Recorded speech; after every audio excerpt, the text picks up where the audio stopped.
FCNYC. My name is Ben Chan, and I'm here with Dominic, Mauro, and we are here to recap UFC on Fox 3. And let's start out with the first of a couple of fights where a guy came back because the other guy made a really bad mistake, and it was just kind of really interesting but goofy. Yeah. I mean, it was Jack Johnson, right, who said everyone's got a plan until they get hit in the face.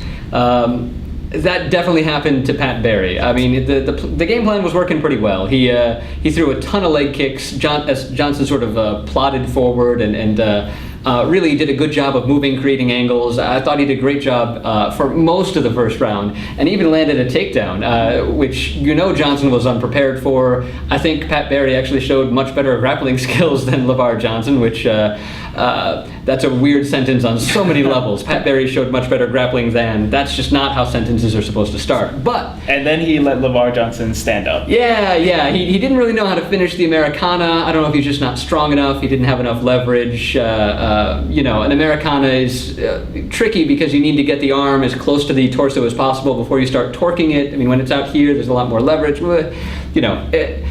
Suffice to say, Pat Barry really should have. He's going to be kicking himself because he didn't know how to finish that. Because now he's got to contend with LeVar Johnson back on the feet, and he gets hit. I think it was a high kick that landed and sort of scrambled his brains. And then Pat Barry stands there.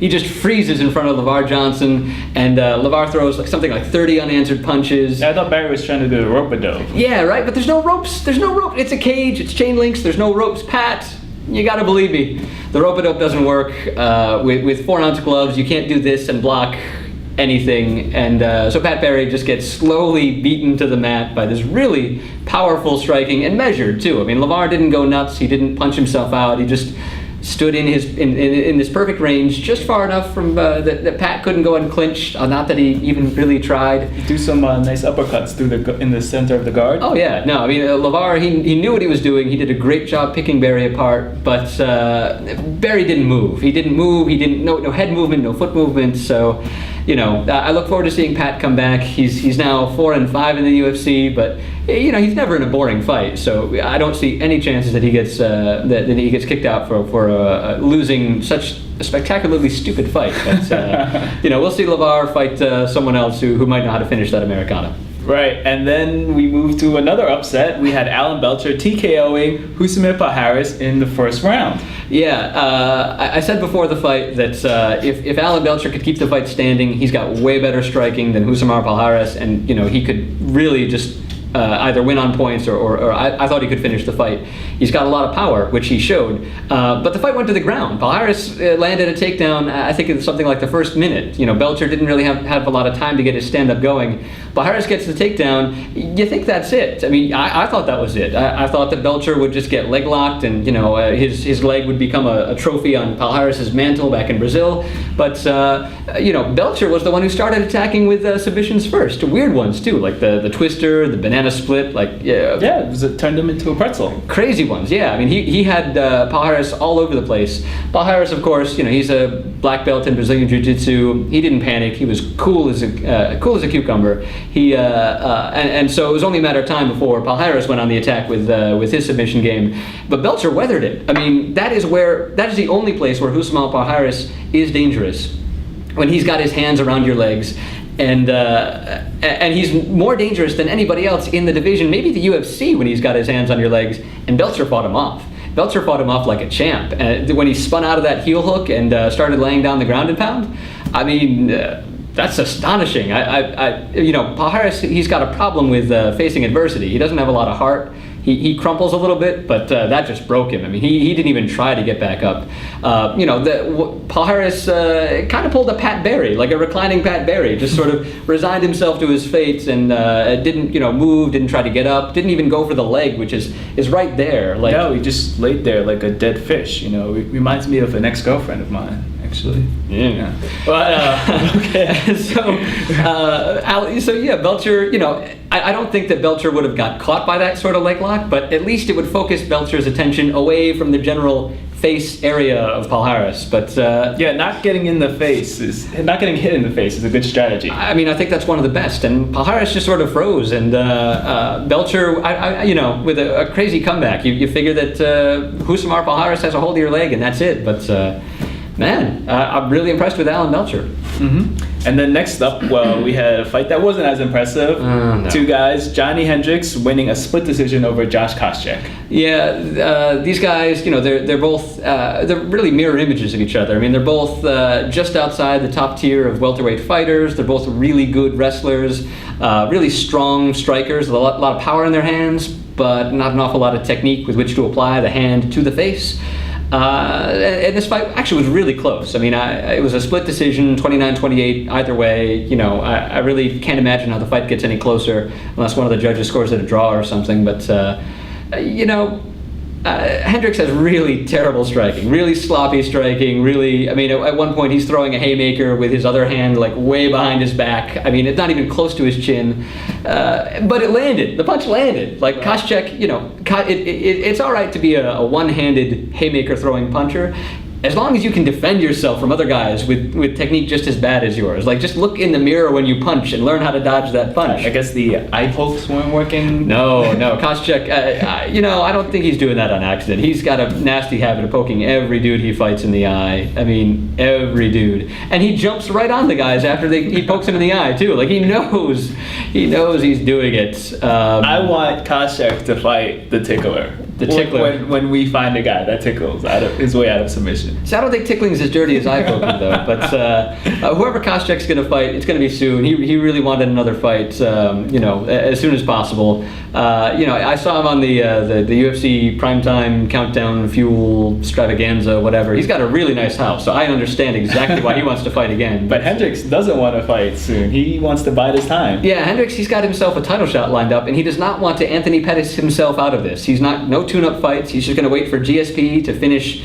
grafting that new ACL onto his leg, and then GSP and Carlos Condit are going to fight in like November, and then Hendricks is going to fight the winner of that fight for the welterweight championship. So and that's like March, February, March at the earliest, very earliest. So we've seen the last of Johnny Hendricks until 2013 apparently.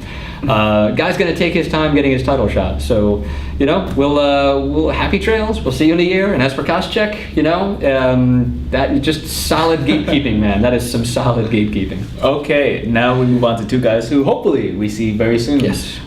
Nate Diaz submitting Jim Miller in round 2 of their fight. Yeah, this fight was fantastic. I mean, it really made up for the Koscheck-Hendricks sort of slogfest. So I said before the fight that I thought this was going to go to a decision. I really didn't think Nate Diaz had the power to knock out Jim Miller, and I really didn't think Jim Miller was going to submit Diaz on the ground. Both of those things did happen, but I did not count on Nate Diaz so badly beating Jim Miller on the feet that Miller goes for a sloppy takedown and gets caught in a really weird modified guillotine. It turned into like a mounted guillotine. It was a really great finish. The story of this fight was Jim Miller not being able to use his striking to set up takedowns. He was really uncomfortable with the huge reach advantage of Nate Diaz. And, so he did manage to get inside. He used the clinch to negate some of the worst of the offense. But Nate Diaz in the first round outlanded Jim Miller in the clinch, something like 3-1. It was absurd. I don't really know whether Miller was worried about being taken down or trying to go for the takedown, but he really did not get any offense going from the clinch in the first round. And he took that horrible left hand like straight down the pipe that just I assume it broke his nose. And set him up and that set up Jim Miller's only successful takedown of the first round when he went for the takedown, failed, but managed in the scramble to sweep Diaz and briefly end up with Diaz's back. But that was more of a survival mode sort of thing. He just really did not want to be on the feet any longer. And in the second round, Diaz just poured on the heat. I mean, Nate Diaz's striking has come so far in the last few years, and in the llast 2 fights even. I mean, Donald Cerrone was red hot, and Nate Diaz nearly killed him. And Jim Miller, again, 8-1 in his last 9 fights. His only losses to some obscure guy named Benson Henderson, a lightweight champion.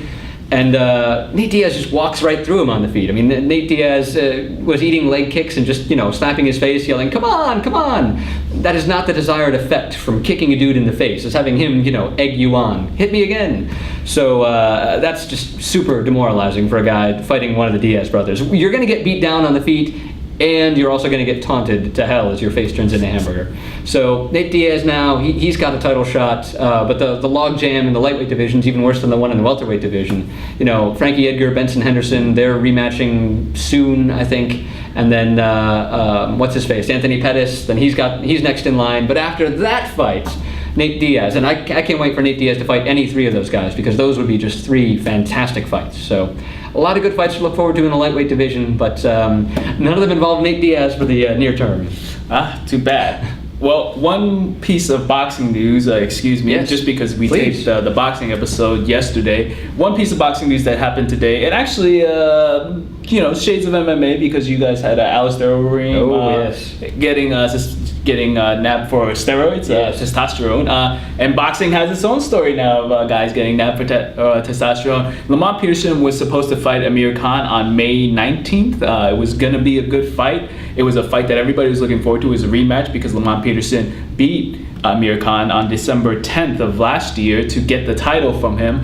And now the fight, it looks like it's going to be called off because Lamont Peterson was caught, he was the one, Peterson, that asked for steroid testing, and now he got nabbed for testosterone. They tested his first sample and they found elevated levels of testosterone, and so he protested and they said, okay, fine, we'll test the B sample. So they tested the B sample and they got the same result, and that's when Lamont Peterson remembered, oh yes, that's right, I took a testosterone pellet back in December before the Amir Khan fight. So he was on steroids before the first fight that he won, where he got the title. And you know what? It's a shame because a lot of people were happy about Lamont Peterson. He's a great story. Him and his brother, they were both homeless. They got into boxing, but now that victory is tainted. Now he's not going to get licensed to fight in Nevada. So the May 19th fight is off. And it's really, the real losers here are, number one, the boxing audience, because between the Mayweather fight this past week and the Pacquiao fight in June, this was supposed to be a good fill-in fight.